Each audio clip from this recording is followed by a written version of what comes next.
কেমন আছো তোমরা সবাই? আশা করছি আমার সকল ফ্রেন্ডস যেখানে আছো খুব ভালো আছো। আমিও খুব ভালো আছি। আমি আমার সকল ফ্রেন্ডসদেরকে আমার চ্যানেলে স্বাগত জানাই। আর যারা আমার নতুন সাবস্ক্রাইবার আছো তাদের অনেক থ্যাংক ইউ জানাই আমার চ্যানেলটাকে সাবস্ক্রাইব করে আমার পাশে থাকার জন্য, আমার ফ্রেন্ড হওয়ার জন্য।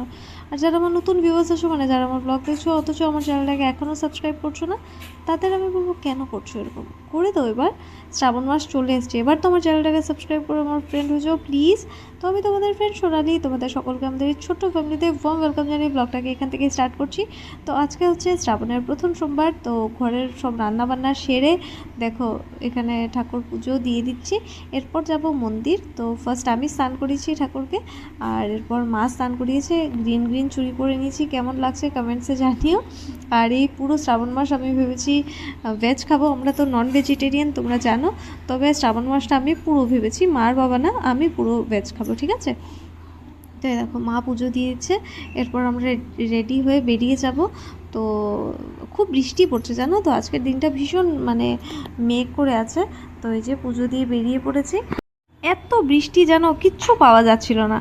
আর এই যে মহাদেবের ভক্তিতে যে মানে কোনো মানে ত্রুটি নেই আমার। সঙ্গে সঙ্গে যেন ঘর থেকে বেরিয়েছি, আর মার একটা ফ্রেন্ড, ঠিক আছে, মিস্টার কেতু, ঠিক আছে, তো মিস্টার কেতু আমাদেরকে বেরোতেই পেয়ে গেছেন। তো বললো যে আন্টি আমি তোমাদেরকে ছেড়ে দিয়ে আসো মন্দিরে। তো আমি ফার্স্টে একটু হেজিটেট করছিলাম, কারণ মার ফ্রেন্ড বাট আমি চিনি না। তো আমি বললাম যে কীরকম করে যাব। এরপর না, মা বললো চলে যাই, আমার ফ্রেন্ড আমি চিনি। তো আমরা এসছি, আর ভদ্রলোককে অনেক অনেক ধন্যবাদ। সে আমার থেকে ছোটোই হবে একটু, তো ওনাকে আঙ্কাল বলা যাবে না, তাই ভদ্রলোকই বললাম। তো উনি আমাদেরকে নিয়ে এসছেন বলে আমরা পুজো দিতে পেরেছি। আর দেখো আসার সময় স্বর্ণালী দিকেও নিয়ে এসেছি। তো চলো পুজো টুজো করে নিই। দাদার জন্য দাদা দাদা এই দাদা মানে রাখেন না, এই যে ইনি আমাদের এই মন্দিরকে খুব সুন্দর করে রাখেন। আর দেখো নবদুর্গা, হ্যাঁ ফুলের বাগান টাগান আছে, কি সুন্দর মন্দিরটা দেখো। হ্যাঁ এখানেও শিব ঠাকুর আছে, দেখো কি সুন্দর মন্দিরটা দেখো। দেখো এই যে এখানেও মহাদেব আছেন, ঠিক আছে। বাও, ঠিক আছে। এ দেখো এখানে দেখতে পাচ্ছ কি সুন্দর, কি সুন্দর পুষ্প বাটিকা।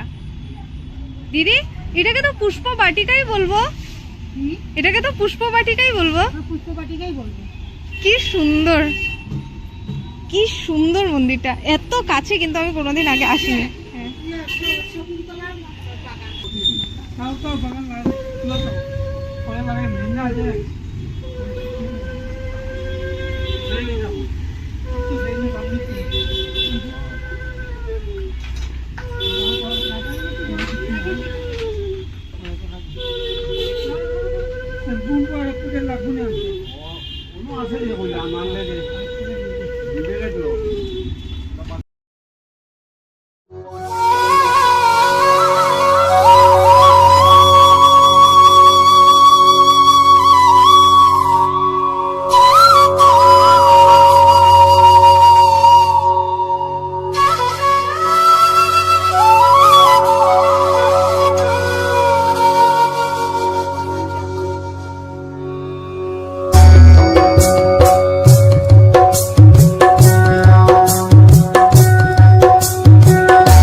বন্দনা মৃত্যুর মোক্ষিয়া মামিতায়তে ওম ত্র্যম্বকং যজামহে সুগন্ধি পুষ্টিবর্ধনম উর্বারুকমেব বন্দনা মৃত্যুর মোক্ষিয়া মামিতায়তে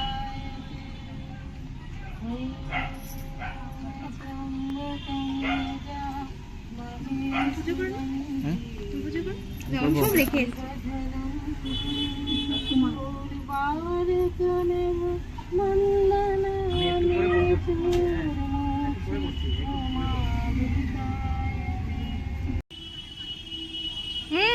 হয়নি হয়নি, আরেক কান বন্ধ করো, আরেক হাত দিয়ে না। আর তো নিজের নন্দের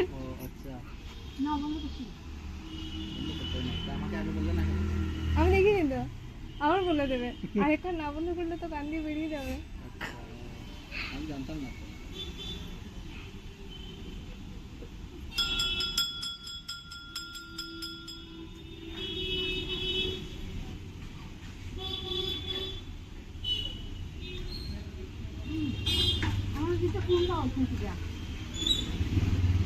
তুলসী দিও না, তুলসী চলে এসছে ভুল করে গিয়ে গোপাল।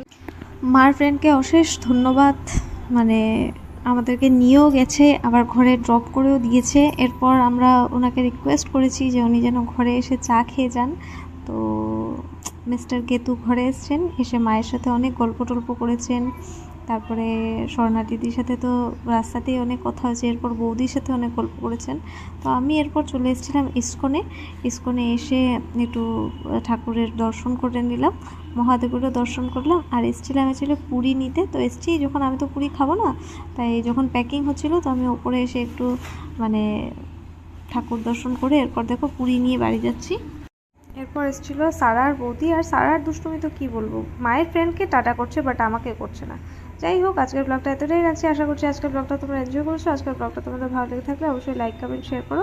আর এখনও যদি চ্যানেলটাকে সাবস্ক্রাইব না করে থাকো তাহলে প্লিজ চ্যানেলটাকে সাবস্ক্রাইব করে দিও। আজকের জন্য এতটাই, টাটা, খুব ভালো থেকো, বাই।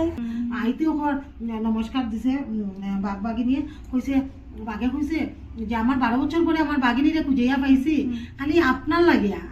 আপনি যে কি মহামন্ত্র জানো, হ্যাঁ মায়ের এই মহামন্ত্র